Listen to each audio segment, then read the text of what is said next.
तो hello students, आज Jharkhand polytechnic का सिलेबस का सबसे इम्पोर्टेंट टॉपिक में से एक है, वो है linear equation. Linear equation actually में शुरू होता है क्लास 8 से, फिर आता है 9 में भी है, 10 में भी है। ये 3 सालों में लीनियर इक्वेशन में दो डिफरेंस होता है। एक होता है linear equation in one variable और एक होता है linear equation in two variable. तो ये मैं स्टडी करता हूँ सबसे पहले वन वेरिएबल में। कहना ये है मेरा कि अगर हम लोग सारे टॉपिक को phase wise concept wise study करेंगे तो वो निश्चित है ना कि हमारे हर टॉपिक पे, हर वीडियो पे सब चीज़ में आपको नज़र आएगा कि मैं सिर्फ एक ही चीज़ बोलूँगा कि 150 आउट ऑफ 150 आप लोगों का ज़रूर रहना चाहिए, उसके नीचे का बिल्कुल मत सोचिएगा। तो अगर वन वेरिएबल से अगर लीनियर इक्वेशन शुरू किया है तो हम लोग भी वन वेरिएबल पे ही अपना जो सिलेबस है, अपना जो टॉपिक है, अपना जो वीडियो है, वो उसी पे शुरू करते हैं।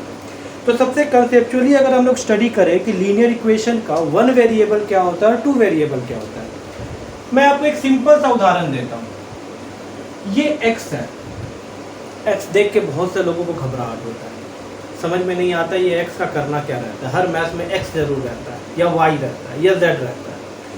तो एक छोटा सा डिफरेंस है। बहुत सारे लोग ऐसा भी कहता है कि अगर x है तो वो वन वेरिएबल हो जाएगा और x स्क्वायर में अगर कोई क्वेश्चन आ रहा है तो वो टू वेरिएबल में हो जाएगा। लेकिन हम लोग x और x स्क्वायर में नहीं जा करके सबसे पहले जानते हैं कि ये x है क्या। एक सिंपल सा उदाहरण मैं आपको देता हूँ, मैं कोई डिफिनीशन नहीं बोलूँगा, मैं एक सिंपल तरीके से बताऊँगा। ये 5x लिखा हुआ है, ये 5x क्या है? अगर मैं बोलूँ 5x तो ये जो 5 है ये मेरा कांस्टेंट है। कांस्टेंट का मतलब होता है ये है एक कांस्टेंट वेरिएबल। अगर इसको कहें कांस्टेंट नंबर, अगर इसको कहते हैं हम कांस्टेंट नंबर, तो ये क्या है?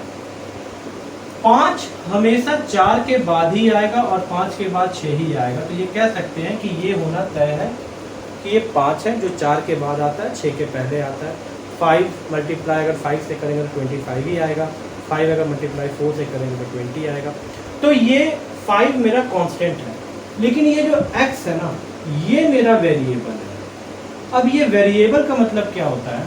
किसी भी क्वेश्चन में या कुछ भी हो, अगर मैं बोलूँ x = 2 तो ये हो जाएगा 5x यानी कि 5 2 यानी कि 5 इंटू ऑफ 2, 5 ब्रैकेट ऑफ 2 यानी 5 मल्टीप्लाई बाई 2 यानी कि ये हो गया 10।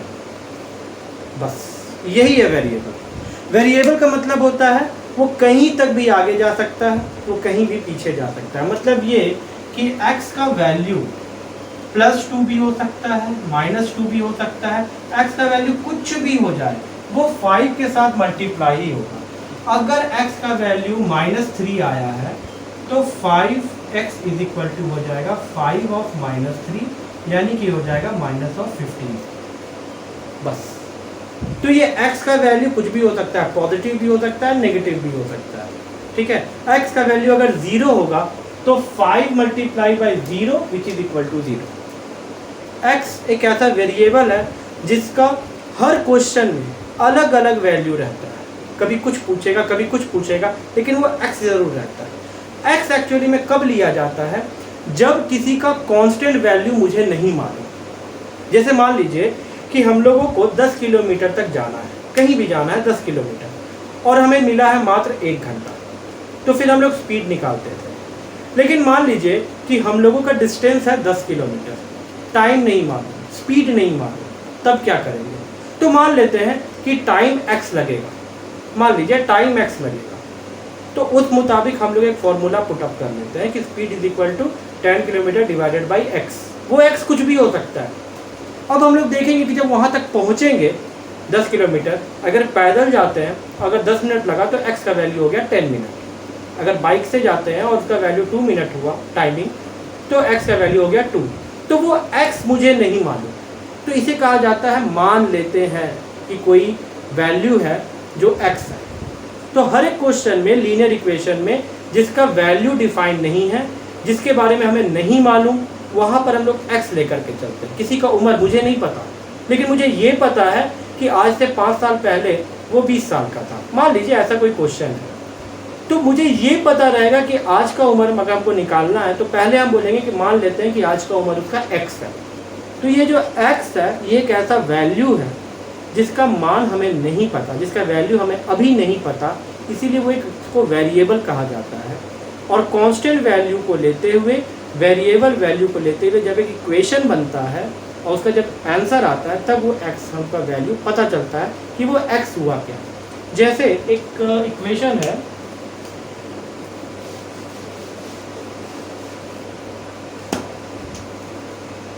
To x minus three. अब ये क्या है, मैंने सिंपल सा लिखा 2x माइनस थ्री। ये 2x माइनस थ्री क्या है? इस इक्वेशन में हम कह सकते हैं कि ये मेरा 3 तो कांस्टेंट है, ये इसका वैल्यू कुछ भी हो सकता है, सॉरी इसका वैल्यू तो कांस्टेंट है, इसका वैल्यू स्थिर है। 3 2 के बाद आएगा, 3 4 के पहले आएगा। अब ये जो 2x है, ये x का वैल्यू कुछ भी हो सकता है, 1 हो सकता है, 2 हो सकता है, 3 हो सकता है, जो भी पूछ रहा है। अगर इस क्वेश्चन ने बोल दिया कि मान लीजिए x का वैल्यू 2 है, तो फिर इक्वेशन क्या आएगा, तो 2 2 या 4 माइनस 3 इज इक्वल टू 1। यहाँ ये हो गया वेरिएबल और ये हो गया कांस्टेंट। तो इसी तरह से अगर कोई भी इक्वेशन अगर ऐसा पूछता हो तो आप ये बता सकते हैं कि x का वैल्यू वेरिएबल कहते हैं। एक और एक तरह का क्वेश्चन आता है सिंगल वन वेरिएबल में, अगर आ गया 5x प्लस ऑफ y। अब ये क्या है, पहले तक तो x था, अब एक y भी आ गया। y ये कुछ नहीं है। अब मान लीजिए कि 5x प्लस y है, अगर ये कोई इक्वेशन है, कुछ भी है लिखा हुआ, तो ये इक्वेशन में हम देख रहे हैं कि एक वेरिएबल तो था ही मेरे पास, एक और जुड़ गया, मतलब दो वैल्यू हमें नहीं पता, x भी नहीं मालूम है, y भी नहीं मालूम है। देखेंगे वैसा क्वेश्चन जब आएगा, जब उसको बनाएंगे, वो क्वेश्चन पूछता क्या है, तो हम इस चीज़ को जानेंगे। हम एक बहुत ही अनोखा बात बताने जा रहे हैं लीनियर इक्वेशन के बारे में, थोड़ा सा समय लेंगे हम। लीनियर इक्वेशन बहुत ज़रूरी है लाइफ में। लीनियर इक्वेशन से आप कुछ भी निकाल सकते हो। आपको पता है लीनियर इक्वेशन से ही आप क्रिकेट मैच भी निकाल सकते हो, उसका स्कोर निकाल सकते हो, कुछ भी निकाल सकते हो, उसका बैट्समैन का परफॉर्मेंस निकाल सकते हो। मतलब ये है कि अगर मान लीजिए कि हम ये जान रहे हैं कि ये x का और एक y का एक एरिया होता है, मान लीजिए ये x है और ये y है।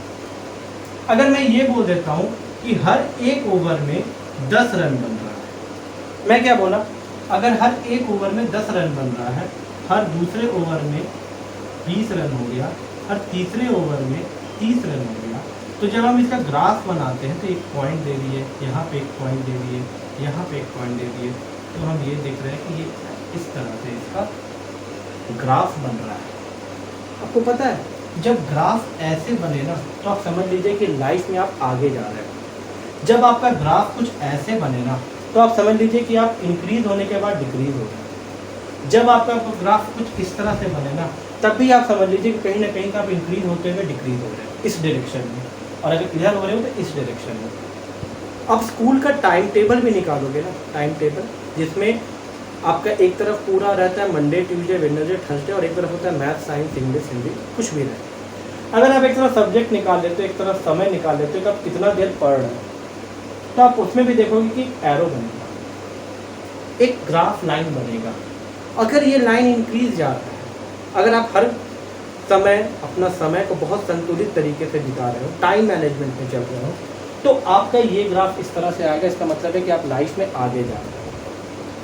अगर आप क्लास 1 में 60% लाए, क्लास 2 में आप 70% लाए, क्लास 3 में आप 80% लाए, और हर साल के दर साल आप बढ़ते चले जा रहे हो, तो आप लाइफ में आगे बढ़ते चले जा रहे हो। वो ग्राफ ही ऊपर की ओर ले जाएगा। और अगर मान लीजिए कि आप कम परसेंट ला रहे हो, कम आपका परसेंटेज ऑफ मार्क्स आ रहा है साल दर साल, तो ये ग्राफ अपने आप अपोजिट साइड इस तरह से कुछ जाने लगेगा। पहले तो इंक्रीज हुआ, फिर वो घटने लगेगा।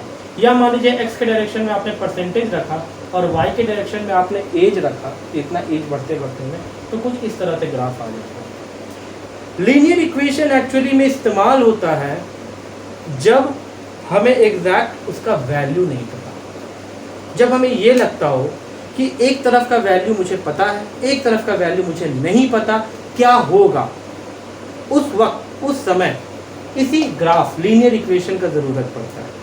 कहते हैं ये लीनियर इक्वेशन। लीनियर का मतलब ही होता है कि स्मूथ लाइन, समतल अगर लाइन जा रहा हो, सीधा लाइन जा रहा हो, दैट इज कॉल्ड लीनियर। और इक्वेशन तो खैर मैं बताऊंगा कि इक्वेशन होता क्या है। इक्वेशन होता क्या है इसके बारे में अगर मैं बताऊं तो फिर मैं ये बोलूँगा कि जब लेफ्ट हैंड साइड मतलब बाएं तरफ equal to right hand side रहे, यानी कि दाएं तरफ, जब LHS is equal to RHS मतलब जब बाएं तरफ और दाएं तरफ दोनों सेम हो, तब इसको कहते हैं इक्वेशन। इक्वेशन तब बनता है जब आपका बायां और दायां दोनों सेम। ये कैसे हो सकता है, मैं आपको एक छोटा सा उदाहरण देता हूँ। मान लीजिए कि कुछ इस तरह से कोई क्वेश्चन दिया हुआ, ठीक है, कुछ ऐसा दिया हुआ है कि 2x - 3 = 7। अगर मैं बोलूँ कि अगर x का वैल्यू 5 है, मैंने बोला x का वैल्यू 5 है, तो क्या होगा, तो हो जाएगा 2 of 5 - 3 = 7 और 10 - 3 = 7 और 7 = 7। तो मैं कहूँगा कि ये लीनियर इक्वेशन है या एक इक्वेशन का फॉर्म कर दिया, क्योंकि LHS = RHS है। अगर x का वैल्यू 6 होता तो क्या होता, तो 2 of 6 - 3 = 7 और 12 - 3 = 7 और 9 = 7। क्या ये बराबर है? ये बराबर नहीं है, तो ये इक्वेशन नहीं बना। इसका मतलब है कि जो भी मैंने मान लिया था, x तो लिया ही था, लेकिन जो मेरा रिजल्ट आया वो सेम नहीं आया। इसका मतलब है कि मेरा ये मैथ्स, मेरा ये इक्वेशन गलत है, मैंने जो सोचा था वो गलत है। ठीक है, तो अब हम लोग लीनियर इक्वेशन में चलेंगे और आपको लीनियर इक्वेशन में सबसे अनोखा चीज़ बताएंगे कि आप क्वेश्चन भी बना लोगे और बनाने के बाद अगर उसको चेक करना है कि क्या मैंने सही बनाया है, तो वो भी मैं आपको बताऊंगा कि आपने सही ही बनाया है। अगर मान लीजिए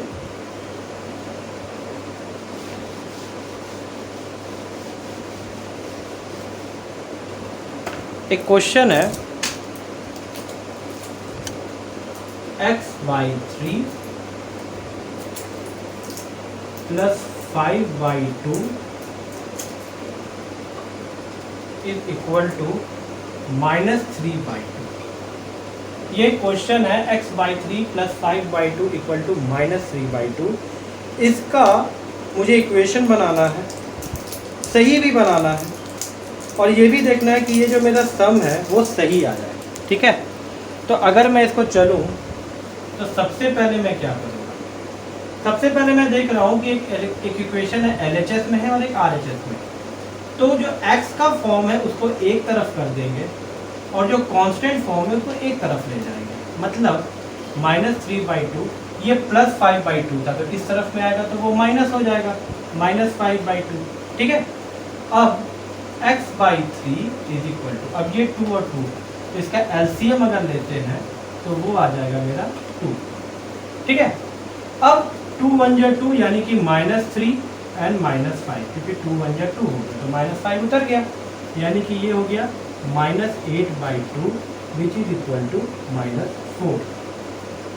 अब मेरा वैल्यू x का क्या आ गया, x/3 = -4 और x = -4 × 3। यहाँ पर क्रॉस मल्टीप्लिकेशन हो जाएगा, मतलब जो नीचे में है वो ऊपर में आके मल्टीप्लाई हो जाएगा, यानी कि x = हो जाएगा -12।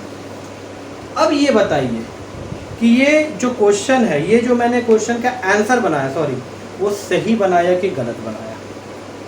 अगर x = -12 क्या सही है या गलत, इसको निकालने के लिए बहुत ही 1 मिनट में आप बता दीजिए। आप इसको पूरा मिटा दो और सबसे पहले यहाँ पे लिखो चेक। अब x का वैल्यू -12/3 + 5/2 = -3/2 मैंने लिख दिया।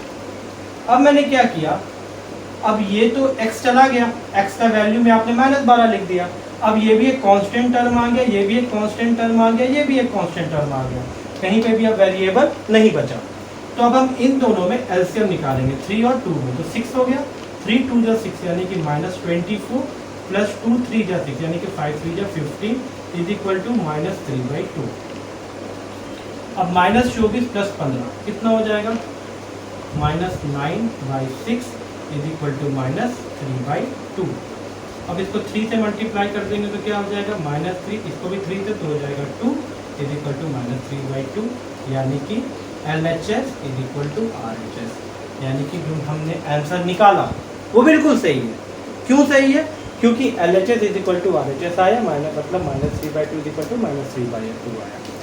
इससे ये पता चलता है कि लीनियर इक्वेशन का कोई भी क्वेश्चन हो, x का वैल्यू निकालने के बाद अगर पहला इक्वेशन में डालते हैं, ठीक है, और अगर पहला इक्वेशन में x का जो वैल्यू था, जो मैंने मान रखा था, ये है मान लीजिए, इस वैल्यू में अगर रखते हैं और अगर मेरा LHS is equal to RHS आ जाता है, ये इक्वल टू ये आ जाता है, तो आप समझ लीजिए कि आपका क्वेश्चन का जो आंसर है, जो आपने लाया है, वो बिल्कुल सही है।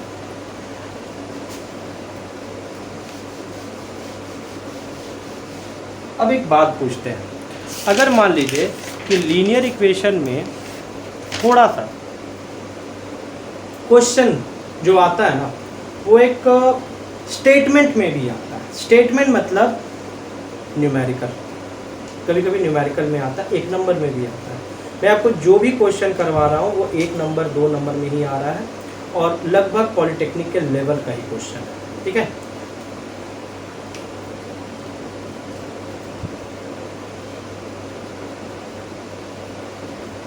What should be added? What should be added? कितना ऐड होगा to twice the rational number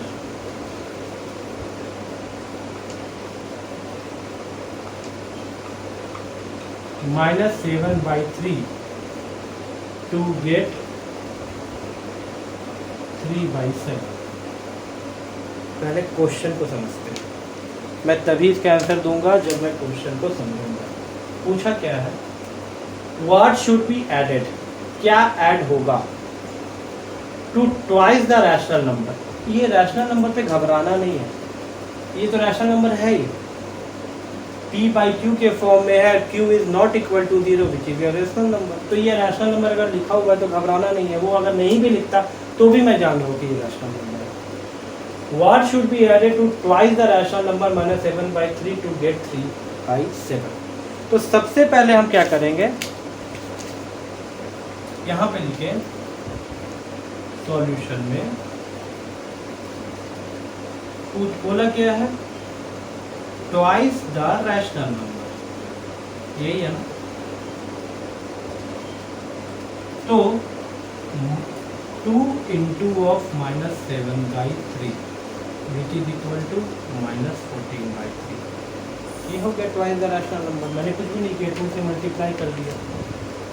अब यहाँ पे मैंने क्या किया कि ट्वाइस द रैशनल नंबर जब मेरा लिखा हुआ है, ठीक है, तो इसमें क्या ऐड होगा, what should be added, let x be added, ठीक है। मान लेता हूँ कि x ऐड होता है तो क्या होता है, -14x/3, ये रिजल्ट में x डाल दिया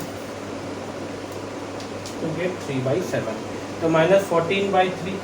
अब इसमें क्या करना है कि लेट x बी एडेड, तो ये x को हटा करके यहाँ पे बोला है ऐड करना है ना, सॉरी, तो मैंने ऐड किया, तो x plus of -14/3 what should be added, तो x मैंने ऐड किया इस अंक में टू गेट 3/7। ओके, तो मेरे पास क्या आता है result, x minus of 14/3 is equal to 3/7। ये जो प्लस माइनस था तो ये माइनस के फॉर्म में हो गया। अब इस 3 को हम एलसीएम ले लेंगे तो ये पूरा 3 हो जाएगा, तो ये हो जाएगा 3x minus of 14 is equal to 3/7। Okay, तो मेरे पास क्या आ जाएगा, 3x minus 14 7 is equal to 3 × 3। मैंने क्या किया, मैंने क्रॉस मल्टीप्लिकेशन किया। जब इक्वल टू में नीचे में रहे, आप लोगों ने पढ़ा होगा कि जब नीचे का टर्म इक्वल टू में रहे तो ये अगर इक्वल टू में लाना है तो ये 7 इधर आ जाता है, ये 3 इधर आ जाता है विथ मल्टीप्लिकेशन में, तो ये मल्टीप्लाई होकर के ऊपर आ गया। अब ये क्या हो गया, अगर इसको मल्टीप्लाई करें तो ब्रैकेट में, तो ये हो जाएगा 21x माइनस 7 4 या 28 98 इज इक्वल टू 3 3 या 9। तब 21x is equal to 9 plus of 98 which is equal to 107। तो x इज इक्वल टू क्या हो जाएगा 107/21। कोई बात ये इसमें जब x इज इक्वल टू 107/21 आता है, इसके बाद ये ब्रेकअप भी नहीं हो सकता, कुछ भी नहीं हो सकता। अब मैं ये देखता हूँ कि यही मेरा आंसर होगा। अब मुझे क्या करना है कि इसको चेक करना है क्या मेरा answer x is equal to 107/21 सही है या नहीं। तो मैंने क्या किया, अपने एक चेक के फॉर्म पे गए, वहाँ पे दिया हुआ है x minus 14/3 is equal to 3/7, जो x का फॉर्म में था उस इक्वेशन पे गया, और यहाँ करके हम चेक करते हैं कि ये मेरा आंसर सही है कि नहीं। तो अगर मान लीजिए 107/21 माइनस 14/3 इज इक्वल टू 3/7 मैंने लिख दिया, ठीक है। अब 21 और 3 कैल्शियम क्या हो जाएगा, तो ये निकाल लेंगे हम लोग। 3 7 या 21, 3 1 जा 3 और 7 1 जा 7, तो ये इसका एलसीएम हो जाएगा 21, यानी कि 107 माइनस 21 इंटू 3 कितना हो जाएगा। तो अगर ये 21 है तो 3 से जब इसमें हम देंगे मल्टीप्लिकेशन, तो 3 7 या 21, ठीक है। तो 7 into 14 which is equal to 98, यानी कि ये हो जाएगा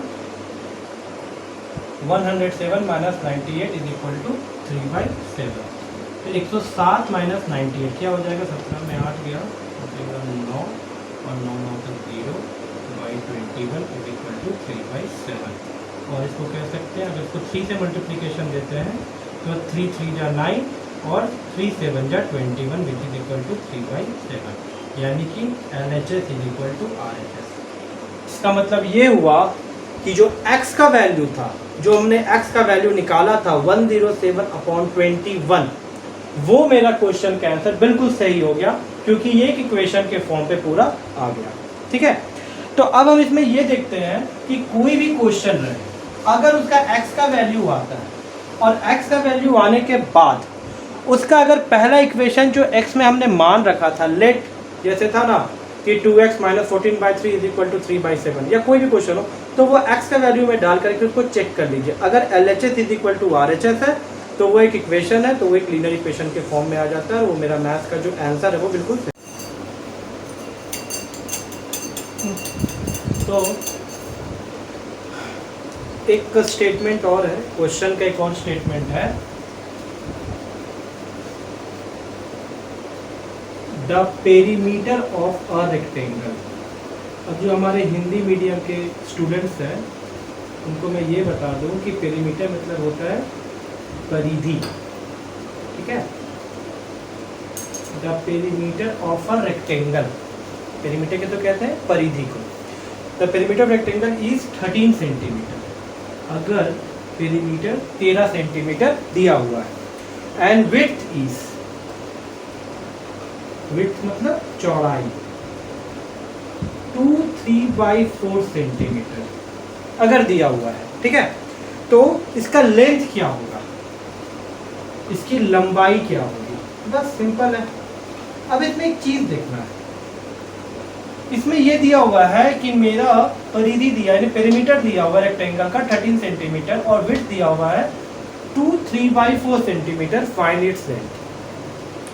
तो इसमें सिंपल तरीके से हम क्या करेंगे, पेरीमीटर का जो फॉर्मूला है वो क्या होता है, 2 लेंथ प्लस विड्थ, ठीक है, 2 लेंथ प्लस विड्थ। तो अब मेरा अगर विड्थ में आते हैं तो विड्थ मेरा दिया हुआ है 2 3/4, तो यहाँ के फ्रैक्शन कैलकुलेशन में ये क्या हो जाएगा, 4 2 जा 8 9 10 11/4 सेंटीमीटर, 4 2 जा 8 8 प्लस 3 11, ठीक है। तो 11/4 सेंटीमीटर हमारा पेरीमीटर में आ गया। तो अब हमारा जो लेंथ है, पेरीमीटर है, वो कैसे निकलेगा वो देखते हैं। पेरीमीटर हमारा गिवन है 13 सेंटीमीटर। तो पेरीमीटर की जगह पे हमने 13 सेंटीमीटर लिख दिया और यहाँ पे लिख दिया 2 ऑफ लेंथ। अब इस लेंथ को हम मान लेते हैं x, हमें तो नहीं पता कि एक लेंथ का वैल्यू क्या होगा, तो एक x मान लेते हैं, एक ऐसा वेरिएबल मान लेते हैं जिसका मान अभी हमें नहीं पता, लेकिन बाकी सब मान तो हमारा कांस्टेंट टर्म है, तो उसके थ्रू से हम एक वेरिएबल का टर्म या एक वेरिएबल हम इसमें से इक्वेशन में पुट अप करके निकाल लेते हैं। तो हमारा लेंथ हो जाएगा x प्लस विड्थ 11/4। अब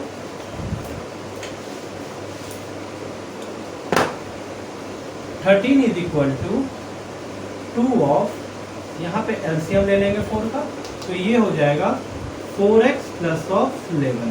ठीक है, तो जब 4x प्लस ऑफ 11 कर दिए तो हमारा इक्वेशन क्या बनेगा, 13 इज इक्वल टू, ये 2 इससे कैंसिल हो गया तो यहाँ पे 2 आ गया, तो हो गया 4x प्लस ऑफ 11/2, और यहाँ पे क्रॉस मल्टीप्लिकेशन हो जाएगा, ये टर्म इधर आ जाएगा और इसके नीचे का जो 1 है वो इधर चला जाएगा।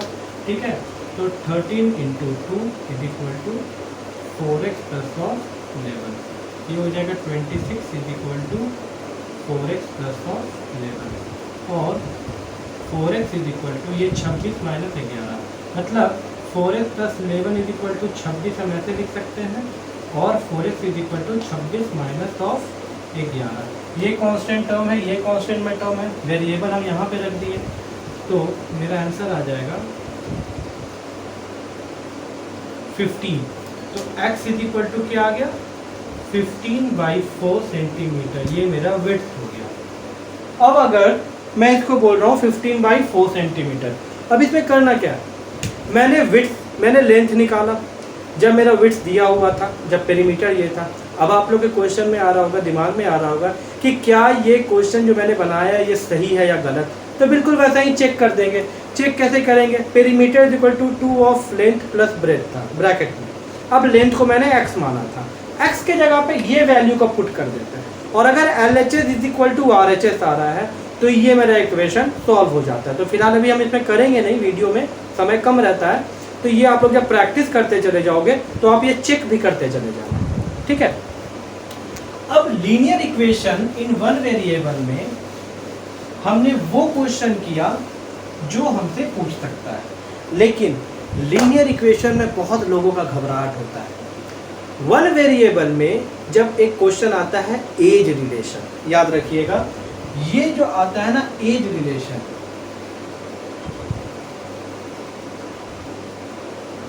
ये सबसे इंपॉर्टेंट हो जाता है।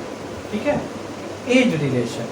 एज रिलेशन किनके बीच में होता है, एज रिलेशन जब ये क्वेश्चन पूछता है तो इसमें आपका आ जाता है माता पिता का, अगर माता का उम्र इतना है और बेटे का उम्र इतना है तो उसमें बेटे का उम्र क्या होगा या माता का उम्र क्या होगा, या इस तरह का क्वेश्चन रहता है।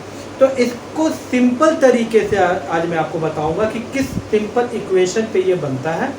आपको यही इक्वेशन को अगर क्वेश्चन आता है, अगर मान लीजिए 1 नंबर का क्वेश्चन आता है तो वो छोटा सा आएगा, बिल्कुल छोटा सा, और उस छोटे सा टर्म आप इसी तरह से कर सकते हैं। सॉरी, तो मान लीजिए हमारा पहला क्वेश्चन अगर एज रिलेशन में हम चलते हैं, वो ये है, द प्रेजेंट एज ऑफ साहिल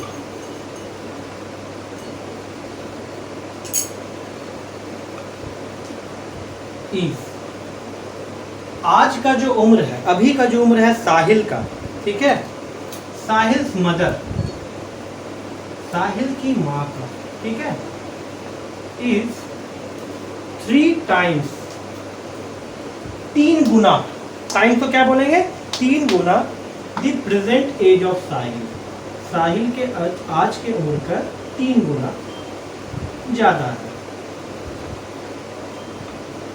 ठीक है, present age of Sahil's mother is 3 times the present age of Sahil, यानी कि साहिल की माँ जो है आज के समय में 3 टाइम्स, 3 गुना ज्यादा है आज की उम्र में साहिल की। ठीक है, आफ्टर 5 ईयर्स, 5 साल बाद, ठीक है, their age will add to 66 years,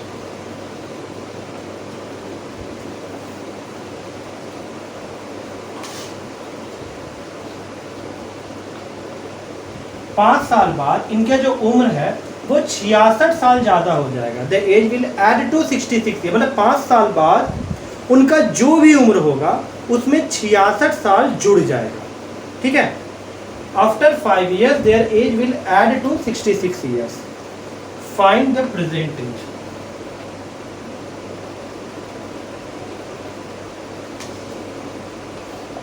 question को बहुत ही आराम से थोड़ा सा समय देके समझना है, क्योंकि इसका आंसर इसी में छुपा होता है। और इसका आंसर तो खैर 2 लाइन में बनता है। क्वेश्चन होता है बहुत बड़ा बड़ा, लेकिन आंसर ये 2 लाइन में बनता है। पूछा गया, फिर से मैं देख लूँ, प्रेजेंट एज ऑफ साहिल की जो माँ है वो 3 टाइम्स प्रेजेंट एज ऑफ साहिल से, ठीक है, 3 गुना ज़्यादा बड़ी है। 5 साल के बाद उन लोगों का एज में, ठीक है, their age will add to 66 year, 66 साल बढ़ जाएगा। Find their present as.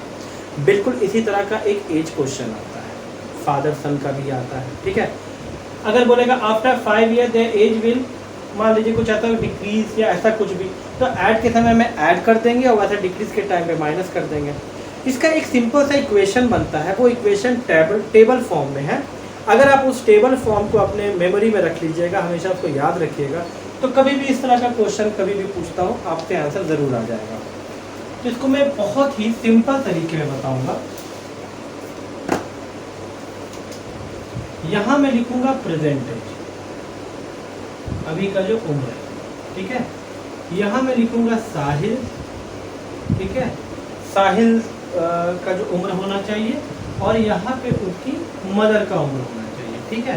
तो अभी बोल रहा था क्वेश्चन में द प्रेजेंट एज ऑफ साहिल, ठीक है, वो मान लेते हैं हम x, और मदर क्या था 3 टाइम्स साहिल की उम्र में थी, है ना। अब यहाँ बोला आफ्टर 5 years, 5 साल के बाद, तो क्या हो जाएगा, सबसे पहले तो x + 5 और यहाँ हो जाएगा 3x + 5 हो जाएगा। 5 साल के बाद इनका जो उम्र है, इनका जो उम्र their age will add to 66 years, इनका जो उम्र है वो 5 साल के बाद ऐड होगा 66 ईयर्स का। तो कुछ भी नहीं करेंगे, यहाँ पे x + 5 है, 3x + 5, ये दोनों का एज को हम ऐड कर देंगे, तो 4x + 10। अब मैं फिर से बता दूं ये 4x + 10 कैसे है। अगर अभी के उम्र में x और 3x था, आफ्टर 5 years साहिल का उम्र हो जाएगा x + 5, अब 5 साल के बाद, और 5 साल के बाद उनकी माँ का उम्र 3x + 5। क्वेश्चन था after 5 years their age will add to 66 year, तो इनका जो उम्र है ये दोनों के उम्र को जोड़ के आ रहा है 66 ईयर, तो हमने भी जोड़ के ले आया 66 ईयर। x + 3x = 4x और 5 + 5 = 10, तो ये हो रहा है 4x + 10 = 66 ईयर्स। तो जो मेरा कांस्टेंट टर्म है इसको यहाँ ले आएंगे, 4x = 66 - 10 which is equal to 56, और x = 56/4, यानी कि 4 × 4 1, 4 4 × 16, यानी कि x का वैल्यू क्या आया 14 ईयर्स, यानी कि साहिल का एज क्या हो गया 14 ईयर्स, और साहिल की मदर का एज क्या हो गया 3x, यानी कि 3 × 14, यानी कि 42 ईयर्स कंप्लीट, है ना। तो ये सिंपल तरीके से टेबल फॉर्म पे कर देना है, और इसमें बोला their age will add to, तो मैंने इतना कर दिया, और ये इस क्वेश्चन का आंसर मैंने निकाल दिया। एज रिलेशन का सबसे सिंपल तरीके से इस तरह से क्वेश्चन बन जाता है। अब इसका हम लोग एक दूसरे क्वेश्चन पे चलते हैं जो इसी के अकॉर्डिंगली पूछता है, वो है कॉइन क्वेश्चन। अब मैंने बोला ये कॉइन क्वेश्चन क्या है, एक एज क्वेश्चन पूछता है, एक कॉइन क्वेश्चन पूछता है, इसी तरह से ना ये क्वेश्चन का पैटर्न होता है, ठीक है। इसी तरह का कोई ना कोई एक क्वेश्चन पूछेगा, तो हम लोग एक कॉइन क्वेश्चन भी करते हैं, ठीक है।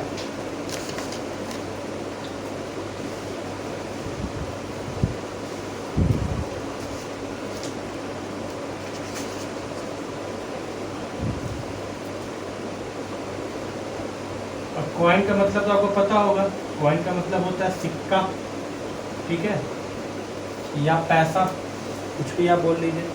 कॉइन क्वेश्चन में मान लीजिए क्वेश्चन करते हैं बंसी हैज 3 times, बंसी has 3 times, 3 Guna as many 2 rupees coin, ठीक है, as many 2 rupees coin as he has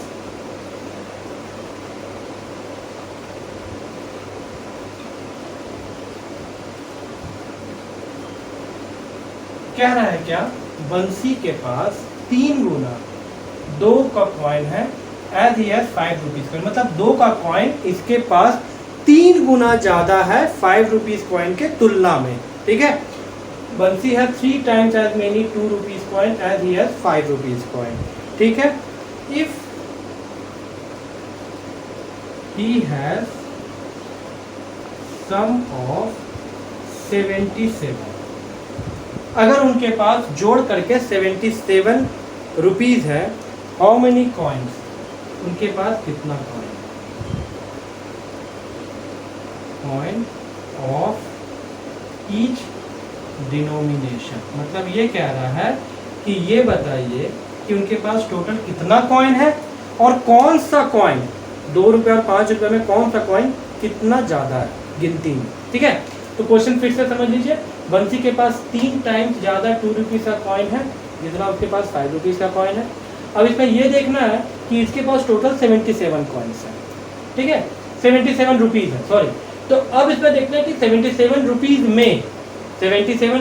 में कितना 2 रुपये का कॉइन है और कितना 5 रुपये का कॉइन है, ठीक है। तो इसको बहुत ही सिंपल तरीके से बनाते हैं, एकदम सिंपल। इसको पहले हम लोग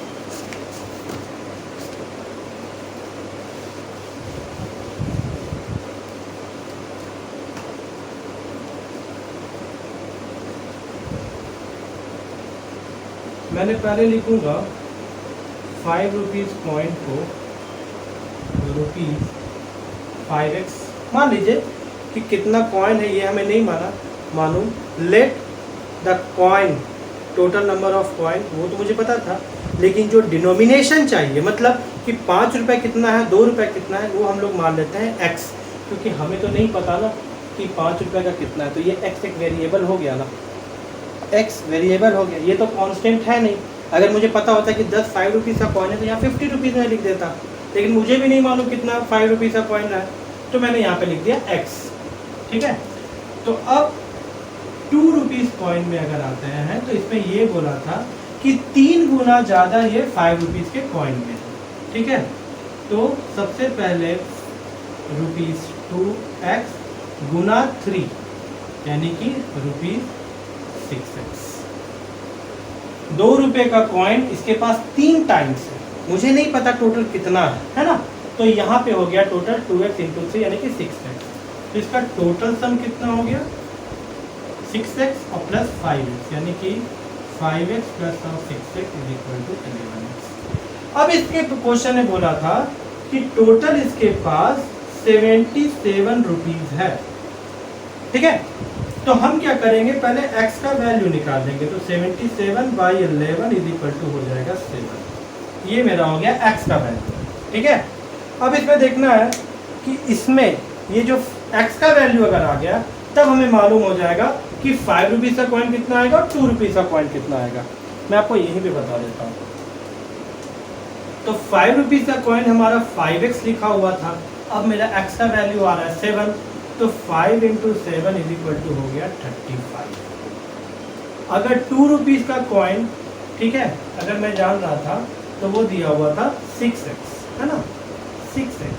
तो 6 गुना 7 यानी कि हो गया 42, यानी कि 5 2 7 4 और 4 3 7, यानी आ गया ना 77 रुपीज़। मतलब कि 2 रुपये का कॉइन टोटल इनके पास जो है वो है 42.7, ठीक है। तो मेरा 42 आ रहा है, तो टोटल हमारा जो कॉइन आया 2 रुपये का वो आ गया ₹5 का, हमारे पास आ गया 7 कॉइन और इसके पास आ गया 21 और यहाँ पे 7। 2 रुपीज़ का कॉइन हमारा आ गया टोटल 21। क्यों? क्योंकि यहाँ पे मेरा 42 है, तो 21 कॉइन हमारा 2 रुपये का होगा, यानी कि 21 गुना 2 रुपीज़ तो हो जाता है 42, और 7 × 5 यानी कि 5 का कॉइन मेरे पास 7 पीस है, तो ये हो जाता है 35। टोटल हो गया 77। तो इस टर्म से मैंने निकाला कि मुझे ये देखना था, जैसे 42 हो रहा था और अगर 2 रुपये का कॉइन आ रहा है तो हमें ये चेक करना पड़ेगा कि 2 रुपये का कॉइन 42 का वैल्यू में क्या होगा। अगर 21 2 रुपये का कॉइन है तो वो हो गया 42 रुपये, और अगर 7 5 रुपये का कॉइन है तो वो हो गया 35 रुपये। तो ये हमारा हो गया 42 और 35 विच इज इक्वल टू 77। और यही 77 हमारा दिया हुआ था कि हमारे पास टोटल अमाउंट जो है वो 77 रुपये है। ठीक है। सो हम लोगों का एक और क्वेश्चन पूछता है, मैं बारीकी से जितना भी तैयारी किया खुद से भी लीनियर इक्वेशन, जिससे मैं आपको बता सकूं, उसमें हर एक क्वेश्चन से रिलेट मैंने किया। एज का क्वेश्चन मैंने आपको बताया, कॉइन का क्वेश्चन मैंने आपको बताया। एक क्वेश्चन और पूछता है जो कभी कभी पूछ ही लेता है कि अगर 2 नंबर में डिफरेंस में अगर एक होल नंबर आ रहा है, एक टोटल नंबर आ रहा है सॉरी, तो उसका पूरा डिफरेंस क्या होगा। वो भी एक क्वेश्चन मैंने ढूंढ निकाला कि ये 1 वेरिएबल से ये भी पूछ सकता है।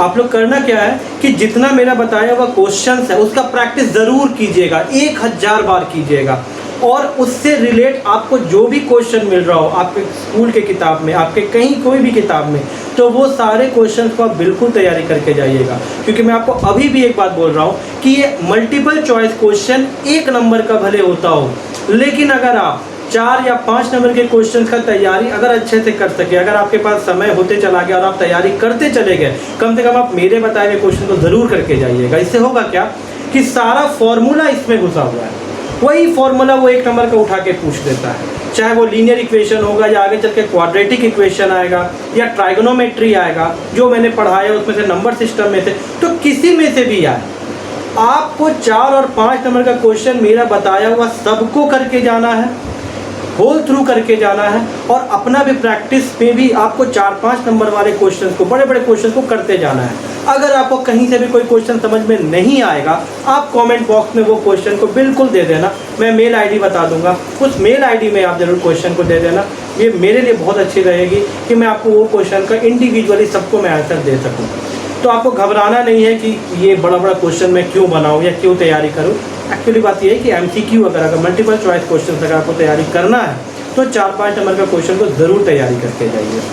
अब एक क्वेश्चन है, the difference between 2 whole number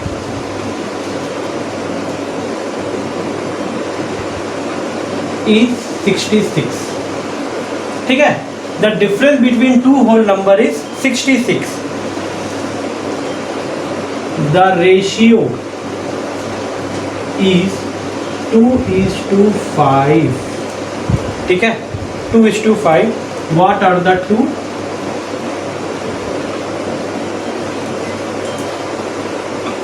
numbers. Question क्या पूछा इसे मैं हिंदी में ही बताऊंगा, क्योंकि मेरे जितने भी हिंदी मीडियम के स्टूडेंट्स रहेंगे, जो भी इस चैनल से जुड़ेंगे हिंदी मीडियम के, मैं आपको पहले बोल दूं कि मैं कुछ इंग्लिश में नहीं पढ़ा रहा हूँ या कुछ हिंदी में नहीं पढ़ा रहा हूँ। आप इस बात को समझ लो कि मैं सारा चीज़ समझा भी रहा हूँ तो हिंदी में ही समझा रहा हूँ। क्वेश्चन मेरा सारा इंग्लिश में रहता है क्योंकि मैं इंग्लिश मीडियम में ही पढ़ा था, इसी कारण से मुझे ऐसा करना पड़ा, पर घबराइएगा नहीं। इसमें क्वेश्चन में पूछा है कि difference between 2 whole number is 66। अब आप ही बताइए होल नंबर क्या होता है। 0 1 2 3 4 5 6, ये बढ़ते चला जाएगा। और नेचुरल नंबर क्या होता है 1 2 3 4 5 6। अगर यहाँ पे नेचुरल नंबर भी होता और अगर रेशियो दे रहा है 2:5, तो 2 और 5, ये 2 और 5 तो होल नंबर भी हो सकता है, नेचुरल नंबर भी हो सकता है। इसमें घबराना नहीं है, इस क्वेश्चन में कुछ भी वैसा नहीं है, बस इसमें लिख दिया होल नंबर। अगर रैशनल नंबर भी लिखा होता है तो उसमें क्या दिक्कत है। रैशनल नंबर में क्या होता है P/Q, जिसमें Q is not equal to D, तो वो भी एक रैशनल नंबर लिख के दे सकता है क्वेश्चन को। तो आपको देखना है कि ये कुछ भी लिखा हुआ हो, ये रेशियो क्या है, इससे आपको इसमें आपको कंसंट्रेट करना है 2:5 में। तो ये क्वेश्चन बनेगा कैसे, ठीक है। अब इसमें क्या है कि 2 नंबर दिया है ना, रेशियो क्या है मेरा 2:5, ठीक है। तो मैंने क्या किया, 2 नंबर क्या हो सकता है, टोटल नंबर क्या हो सकता है, इसके लिए मैंने क्या किया, x डिनोट कर दिया, late 2x and 5x। Question क्या था, the difference between the 2 whole numbers is 66, यही था ना, और तो कुछ नहीं था। The difference between 2 whole numbers is 66, ये एक नंबर का क्वेश्चन आया हुआ क्वेश्चन है। इसमें क्या करना है, 5x - 2x = 3x = 66, x = 66/3 which is equal to 22, यानी कि x = 22। अब मेरा कौन सा नंबर था, 2x, यानी कि 2 × 22 यानी कि 44, और 3x यानी कि 3 × 22 यानी कि 66, बस कंप्लीट, ठीक है। ओह सॉरी, 5x था, 5x, तो 5x रहेगा तो क्या हो जाएगा 110, ठीक है। अब देखिए, इसको अगर चेक करना रहेगा मुझे कि क्या मैंने सही बनाया नहीं, अभी मैंने गलत कर दिया था, गलती से 3x कर दिया था, तो वो गलत हो जाता। वो कैसे हो जाता मैं दिखाता हूँ। अगर मैं चेक करता तो ये हो जाता कि एक नंबर मेरा आया 110, एक नंबर मेरा आया है 44, है ना। तो ये दोनों को जब डिफरेंस करूंगा तो आ रहा है 66, आया ना। बोला क्या था क्वेश्चन में कि let the difference between the 2 whole numbers, मान लीजिए कि 2 होल नंबर्स के डिफरेंस को 66 है, 66 आ गया ना, है ना। तो 2 होल नंबर कौन कौन सा है मेरा, 110 और 44, 110 एंड 44। तो ये मेरा लीनियर इक्वेशन का कोई भी क्वेश्चन अगर न्यूमेरिकल से एक नंबर का पूछता है तो उससे मैंने चुन चुन के जितने भी क्वेश्चन अब तक पूछे गए हैं या जो इम्पोर्टेंट क्वेश्चन है उसको मैंने दे दिया है, ठीक है। अब एक क्वेश्चन आता है 1 वेरिएबल में ही, उसको भी हम करते हैं। अगर क्वेश्चन आता है 2x - 3 = x + 2, ये क्वेश्चन है, ठीक है। अब इसमें आपको क्या नज़र आ रहा है, एक LHS है, एक RHS है, लेफ्ट हैंड साइड और राइट हैंड साइड।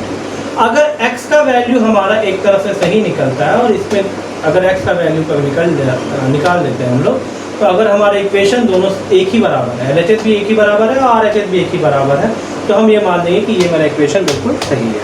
इसको कैसे बनाएंगे, सबसे पहले क्या करेंगे कि x के टर्म को एक तरफ ले आएंगे, तो ये +x है तो ये हो जाएगा -x, ये 2 था, ये -3 है तो इस तरफ में आएगा तो आ जाएगा +3, तो 2x - x = x और 2 + 3 = 5, x = 5 इज द आंसर। अब मैंने बोला ये 5 आंसर है, अगर आपके ऑप्शन में 5 आ रहा है तो आपने टिक कर दिया। लेकिन अगर आपके पास समय, आपको चेक करने का मन किया, पता नहीं मैं सही किया हूँ कि नहीं किया, तो मैं चेक करके दिखा देता हूँ, कोई इशू नहीं है। 2x - 3 तो यहाँ पे मैंने 5 लिख दिया, -3 यहाँ पे भी 5 लिख दिया, बस x के जगह पे 5 लिख दिया, और 5 × 10 - 3 = 7 और 7 = 7, यानी कि LHS = RHS, यानी कि मेरा इक्वेशन बिल्कुल सही है, ठीक है। इस तरह का क्वेश्चन कभी भी आए, अगर आपके पास समय रहेगा तो आप इस तरह से भी चेक कर सकते हैं, तो आपको 110% प्रूफ हो जाएगा कि मैंने जो मैथ्स बनाया वो बिल्कुल सही बनाया। एक मैं लॉन्ग क्वेश्चन करवा रहा हूँ, ठीक है। लॉन्ग क्वेश्चन देख के घबराना नहीं है, चीज़ वही है, ठीक है, थोड़ा सा कैलकुलेशन ज़्यादा रहता है। अगर कभी कभी टफ भी किया क्वेश्चन को तो उसका भी तैयारी हम लोगों को करके चलना है, ठीक है। अगर 5x - 2x - 7, ठीक है, = 2 3x - 1 + 7/2, ठीक है। अब ये कैसे बनेगा, बहुत सिंपल है, मैं भी क्वेश्चन देख लिया, ये कैसे बनेगा। सबसे पहले क्या करेंगे, 5x - 2 से इसको मल्टीप्लाई कर देंगे तो हो जाएगा 4x, माइनस प्लस, तो 2 × 7 = 14, यहाँ से 2 × 3x यानी कि 6x, 2 of -1 यानी कि -2 + 7/2, ठीक है। अब x के टर्म को एक तरफ ले आएंगे, यहाँ पे तो 5x - 4x है तो ये तो x होगा ही, x + 14 = 6x minus 2 plus of 7/2। अब x को एक तरफ ले आएंगे तो x माइनस ऑफ 6x, ठीक है, x माइनस ऑफ मतलब x के टर्म को एक तरफ ले आए, -2 प्लस 7/2 और ये 14 को इस तरफ ले आए तो -14 हो जाएगा। ये क्या हो जाएगा -5x, ठीक है। अब ये यहाँ पे मैंने ले लिया LCM 2, बहुत सिंपल। तो यहाँ पे क्या हो जाएगा -4, ठीक है, यहाँ पे 2 1 जा 2 यानी कि 7 माइनस 2 1 जा 2 यानी कि 14 2 जा 28। तो ये टर्म को यहाँ पे निकाल देते हैं, तो ये हो जाएगा minus minus minus plus minus, यहाँ पे हो जाएगा 3 माइनस ऑफ 28/2 और -25/2, ठीक है। तो -5x is equal to minus of 25/2, ये माइनस कैंसिल हो जाता है। अगर इक्वल टू में दोनों टर्म में एक ही माइनस आ रहा हो तो वो कैंसिल हो जाता है। अब क्या हो जाएगा, यहाँ पे क्रॉस मल्टीप्लिकेशन कर देते हैं, ये 2 को इधर भेज सकते हैं चाहे तो क्या हो जाएगा 10x इज इक्वल टू 25 और x इज इक्वल टू 25/10 और 5/2। मेरा आंसर क्या आया, x इज इक्वल टू 5/2।